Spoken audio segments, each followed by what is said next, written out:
تمام حضرات، حضور اکرم نور مجسم شفیع معظم رحمت عالم شاہ آدم و بنی آدم رحمت للعالمین سبز گنبد کے مکین فخر الاولین والآخرین رحمت دو جہاں سرور سروراں حامی بے کساں والی دو جہاں سید الانس والجاں وی اعظماں حبیب کبریا شب اسرا کے دلہا احمد مجتبی حضرت محمد مصطفیٰ صلی اللہ علیہ وسلم پر درود پاک پڑھ لیجیے۔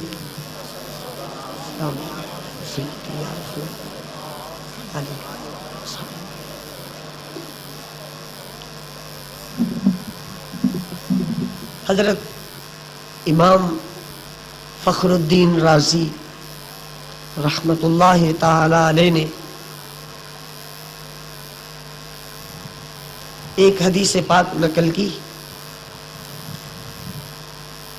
تفسیر کبیر کی جلد اول میں وہ حدیث پاک نقل کرتے ہیں جس کا مفہوم توجہ کے ساتھ سنیے، ادھر ادھر دیکھنے کی بجائے۔ عصر کی نماز کا وقت تھا، 14 طبقوں کے چاند، جملہ انبیاء اور رسولوں کے امام میرے اور آپ کے آقا صلی اللہ علیہ وسلم تشریف فرما تھے۔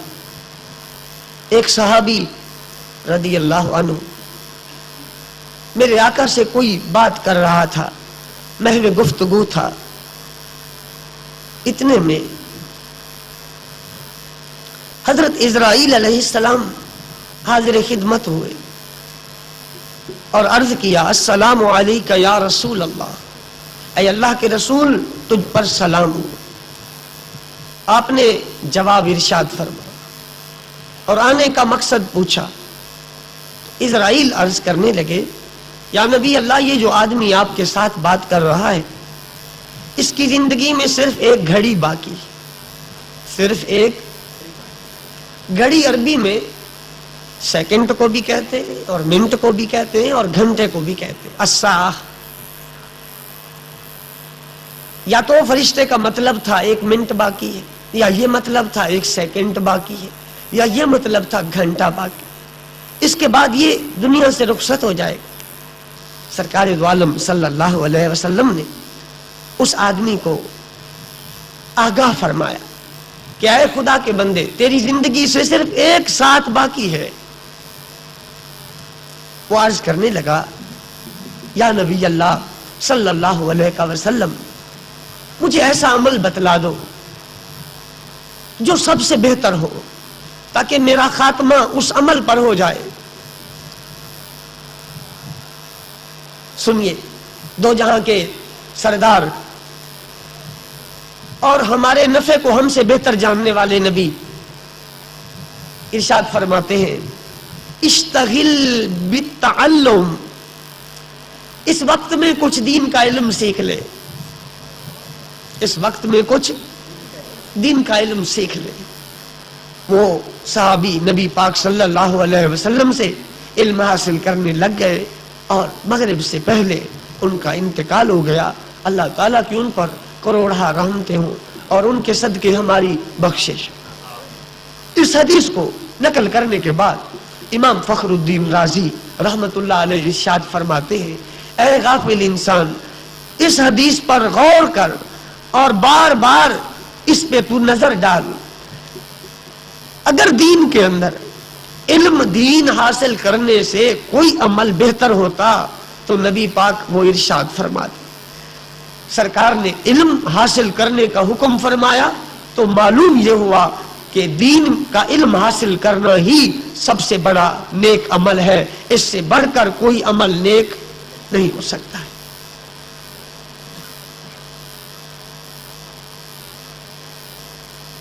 ایک بار پھر درود پاک پڑھ لیجیے۔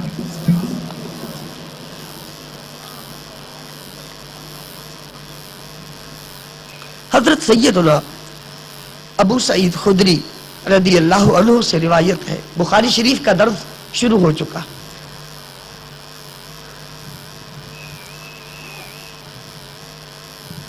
فرماتے ہیں مجھے رسول اللہ صلی اللہ علیہ وسلم نے بتایا، آپ فرما رہے تھے جب کوئی آدمی اسلام لاتا ہے پس وہ اپنے اسلام کو اچھا کر لیتا ہے، خوبصورت کر لیتا ہے۔ کیا مطلب؟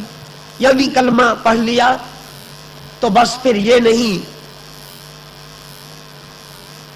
کہ بس کلمہ ہی پڑھ لیا، بقول حضرت اقبال کے یوں تو سید بھی ہو، مرزا بھی ہو، افغان بھی ہو، مگر یہ بتاؤ کہ مسلمان بھی ہو۔ کلمہ پڑھ لیا تو اپنے اسلام کو اچھا کیا، یعنی نمازیں، روزے، اللہ تعالیٰ کی فرما برداری، نبی پاک صلی اللہ علیہ وسلم کی تابعداری کا رنگ اسلام پہ چڑھا دیا۔ ہر وہ بات عمل کر رہا ہے جس کا اللہ نے، اللہ کے محبوب نے حکم دیا، ہر اس بات سے بچ رہا ہے جس کے بچنے کا اللہ اور اللہ کے رسول نے حکم دیا ہے۔ اسلام لایا، اسلام کو اچھا کر دیا۔ یکفر اللہ عنہ کل سیئۃ کان زلفہا، جاہلیت میں، کفر کے دور میں جتنے بھی گناہ کیے تھے، چھوٹے بڑے صغیرے کبیرے، اللہ تعالیٰ سب معاف فرما دیتا ہے۔ وَكَانَ بَعْدَ ذَلِكَ الْقِصَاصُ، آج کے بعد حساب شروع ہو جائے گا۔ الحسنۃ بالحسنہ، نیکی کے بدلے نیکی ملے گی۔ ایک نیکی کرے گا تو اس کا اجر کتنا ملے گا؟ اِلَى 700 ضِعْفٍ، اِلَى 700 ضِعْفٍ، 100 ایک نیکی کے بدلے 700 گنا تک۔ ایک نیکی کی تو اس کا ثواب کبھی 50، کبھی 100، کبھی 200، کبھی 500، کبھی 700 نیکیوں کا ثواب۔ جتنا خلوص ہوگا، جتنی اللہ کی محبت ہوگی، جتنی اللہ کی رضا ہوگی، اتنا ہی اس کا درجہ بڑھتا چلا جائے گا۔ فرمایا 700 گنا تک۔ وَالسَّيِّئَةُ بِمِثْلِهَا، اور جو برائی کرے گا اسلام لانے کے بعد پھر برائی کرے گا تو صرف ایک برائی کا عذاب ملے گا۔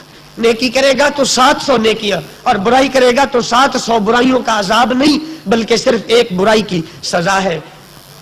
یہ میرے نبی کا صدقہ ہے، تو ان کی امت ہے اس لیے، ورنہ عقل کا تقاضا یہ تھا، عدل اور انصاف کا تقاضا یہ تھا کہ اگر نیکی کا ثواب 700 گنا ہے تو پھر برائی کا عذاب بھی 700 گنا ہوتا، لیکن محبوب کی امت تھی نا، اس لیے نیکیوں کے لیے اور نظام بنا دیے اور برائیوں کے لیے اور نظام بنا دیے۔ اِلَّا أَن يَتَزَاوَجَ اللَّهُ عَنْهَا، اور خدا اتنا کریم ہے اگر چاہے تو وہ ایک بدی اور گناہ کا عذاب دے ہی نہ، دے ہی۔ حدیثوں سے ثابت ہے وہ گناہگار جو نبی کے دامن سے چمٹ گیا اس کے گناہ گئے، وہ گناہگار جس نے ماں باپ کے تلووں کو چوم لیا اس کے گناہ گئے، جس نے کسی یتیم کے سر پہ ہاتھ پھیر دیا گناہ اڑ گئے، جس نے کسی مجبور کی مجبوری دور کر دی، کسی دکھی آدمی کا دکھ ٹال دیا، دور کر دیا، تو یہ گناہوں کو مٹاتے چلے جاتے ہیں۔ فرمایا اللہ تعالیٰ کبھی کبھی ایک گناہ کا عذاب بھی نہیں دیتا بلکہ تجاوز فرما دیتا ہے، معاف فرما دیتا ہے۔ بڑی مشہور حدیث ہے کہ ایک آدمی بروز قیامت اللہ کے دربار میں پیش ہوگا اور مارے شرم کے آنکھیں نہ اٹھائے گا، کیونکہ اس کے خیال میں، اس کے نامہ اعمال میں کوئی نیکی نہیں ہوگی۔ تو اللہ پاک فرمائے گا آنکھ اٹھا اور چاروں طرف نظر ڈال اور اپنی نیکیوں کو دیکھ اور خوش ہو جا اور جنت میں داخل ہو جا۔ تو وہ آہستہ آہستہ ڈرتے ڈرتے نظر اٹھائے گا، اپنی نیکیاں پہاڑوں کی طرح دیکھے گا تو حیران ہو کر پوچھے گا یا اللہ میں نے تو کوئی نیکی کی نہیں تھی۔ اللہ رب تبارک و تعالیٰ فرمائے گا یہ تیرے بعد جن کو تو چھوڑ آیا تھا، نیک اولاد، تیرے نیک دوست، وہ تیرے حق میں دعا کرتے تھے اور میں تیرے کھاتے میں جمع کرتا رہا، یہ ان کا ثواب ہے۔ ان کو لے لے اور جنت میں داخل ہو جا۔ دوسری حدیث پاک، درود پاک پڑھیے۔ حضرت سیدنا ابو ہریرہ رضی اللہ عنہ سے روایت ہے، یہی حدیث جو میں نے ابھی سنائی ہے یہ دوبارہ آ رہی ہے کہ جب تم میں سے کوئی ایک آدمی اپنا اسلام اچھا کر لیتا ہے، اپنا اسلام عمدہ کر لیتا ہے، یعنی اسلام کے تقاضوں پر عمل کرتا ہے، اسلام کی تعلیمات کو سینے سے لگاتا ہے، اسلام کی تعلیمات سے محبت کرتا ہے، فرمایا پھر جو وہ عمل کرتا ہے تو ایک نیکی کا بدلہ 700 نیکیاں، اور ایک برائی جو کر لیتا ہے تو وہ اس کے بدلے ایک برائی لکھ دی جاتی ہے۔ اس کے بعد امام بخاری رحمت اللہ علیہ نے ایک باب باندھا ہے کہ اللہ تعالیٰ کو وہ دین پسند ہے جس دین میں ہمیشگی ہو، جس دین میں تسلسل ہو، جس دین میں استمرار ہو، جس دین میں باقاعدگی اور ہمیشگی پائی جاتی ہو۔ یہ نہیں کہ ایک نماز پڑھ لی تو بس پڑھ لی، یا روزہ ایک رکھ لیا تو رکھ لیا۔ اللہ کو وہ دین پسند ہے جس کے دین کے اندر تسلسل ہے، باقاعدگی ہے، ہمیشگی ہے، پائیداری ہے۔ ام المومنین حرم النبی مفتیہ امت حضرت سیدہ عائشہ رضی اللہ عنہا سے روایت ہے کہ نبی پاک صلی اللہ علیہ وسلم میرے پاس تشریف لے آئے، میرے پاس ایک عورت بیٹھی تھی، تو سرکار نے ارشاد فرمایا من ہذہ، یہ عورت کون ہے، بی بی کون ہے؟ میں نے عرض کیا فلانتن یا رسول اللہ، یہ فلانی ہے، فلاں کی بیوی ہے، اس کی بیٹی ہے، فلاں کی بہن ہے۔ تذکروا من صلاتها، پھر حضرت عائشہ رضی اللہ عنہ کہنے لگی یا نبی اللہ، یہ بڑی پاک دامن بی بی ہے، یہ تو ساری ساری رات نفل پڑھتی رہتی ہے، یہ تو تھکتی نہیں ہے تسبیح کرتے کرتے۔ وہ یہ تعریفیں کر رہی تھی تو نبی پاک صلی اللہ علیہ وسلم نے ارشاد فرمایا ماہ یا عائشہ، مہن چھوڑ، بس بس یہ بات نہ کرو، ٹھہرو، اس بات کو چھوڑ دو۔ پھر آپ نے ارشاد فرمایا علیکم بما تطیقون، وہ عمل کرو جس کی طاقت ہے۔ اے عائشہ اس کو بھی کہہ دے، ساری رات نوافل پڑھنے کی بجائے وہ عمل کرو جس کی تمہیں طاقت ہے، جو تم آسانی سے پڑھ سکتے ہو، جس دین پر تم آسانی سے عمل کر سکتے ہو وہ عمل کرو، جو روز کر سکو، ہر دن اور ہر رات کر سکو۔ یہ اگر ساری رات نوافل پڑھتی ہے تو چند دن تک پڑھے گی، پھر ایک نفل بھی نہیں پڑھے گی، اکتا جائے گی، تھک جائے گی۔ اللہ اکبر۔ پھر آپ نے فرمایا اللہ کی قسم اللہ نہیں تھکتا، بندے تھک جاتے ہیں، یعنی تم نفل پڑھتے پڑھتے تھک جاؤ گے اور رب ثواب دیتے دیتے نہیں تھکے گا، وہ ثواب دیتا ہی رہے گا۔ لہذا تم ایسا عمل کرو جس کو روز کر سکو، ہمیشہ کر سکو، باقاعدگی سے کر سکو۔ میرے کئی دوستوں کا اصرار تھا کہ درس بخاری روز ہو جائے۔ میں نے آج سے 5-7 سال پہلے، بلکہ آج سے 8-9 سال پہلے درس بخاری شروع کیا تھا کتاب العلم تک، تو پھر مصروفیت کی وجہ سے چھوڑ دیا تھا۔ تو یہ ہفتے کے بعد کی برکت ہے الحمدللہ کہ دن بدن مزید برکت ظاہر ہو رہی ہے۔ تو میری نیت یہ ہے کہ کوئی تھکے نہ، اور 40 منٹ درس ہو اور لوگ شوق سے سن کر اپنے اپنے کاموں کے اندر مصروف ہو جائیں۔ آپ نے فرمایا اللہ کی قسم میرا رب نہیں تھکتا، تم تھک جاؤ گے، اور میرے رب کو اور مجھے وہ دین پسند ہے جو ہمیشہ ہو اور عمل کرنے والا پابندی سے اس دین پر عمل کرے۔ اللہ تعالیٰ ہمیں دین میں پابندی نصیب فرمائے۔ کئی نمازی ایسے ہوتے ہیں میرے جیسے، وہ جمعہ پڑھتے بس، اور کئی عید الفطر والے دن تشریف لا کر زیارت سے مشرف فرماتے ہیں۔ سچے رب کا روز کھاتے ہو، سچے رب کو سجدے بھی روز کیا کرو۔ شیخ سعدی رحمت اللہ علیہ عاشق تھا، تو اس نے قرآن پاک کی آیت پڑھی اعملوا